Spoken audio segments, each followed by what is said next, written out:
Hey there, and welcome to the lesson on planning and building your coop for turkeys and guinea fowl. So setting up the right space for your birds is one of the most important things that you can do to ensure their health, safety, and overall happiness. So we're going to talk about choosing the right location, how big your coop should be, and what materials that you're going to want to consider when building. So the first thing you're going to want to do is to make sure that you're choosing the right location. So when you're choosing a spot for your coop, just keep these things in mind. So you want to choose an area that's well drained, has good airflow, and you don't want your coop flooding during heavy rain or like holding in lots of moisture.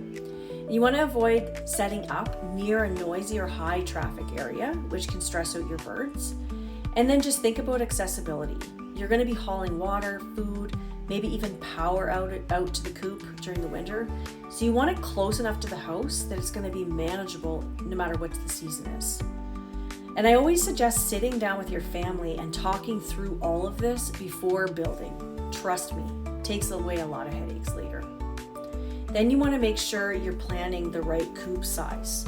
So the size of your coop depends on the number of birds that you're going to plan to raise. So since turkeys are a lot bigger than chickens, they need more room and they love to roost up high. So as a general rule of thumb, you want to provide 4 to 6 square feet of coop space per turkey, 40 to 60 centimeters of perch space per bird, and 8 square feet of outdoor space if they don't have access to free range. So here's a quick example.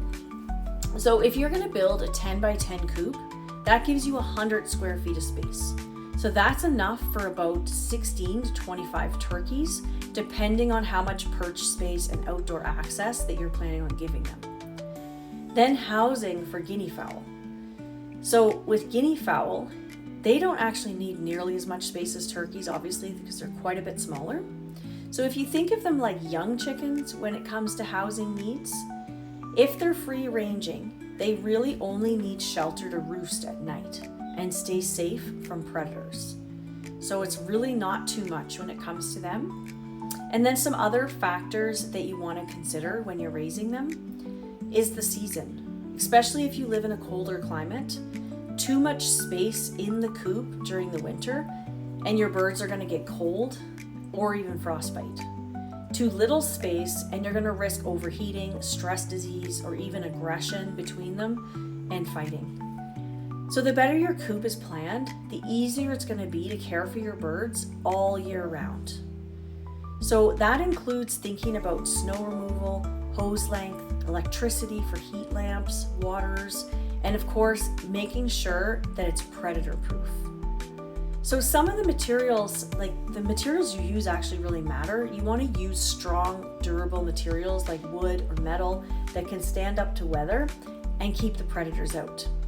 And then ventilation is also important, but just make sure that your vents are covered with hardware cloth, not chicken wire, so that you keep pests out.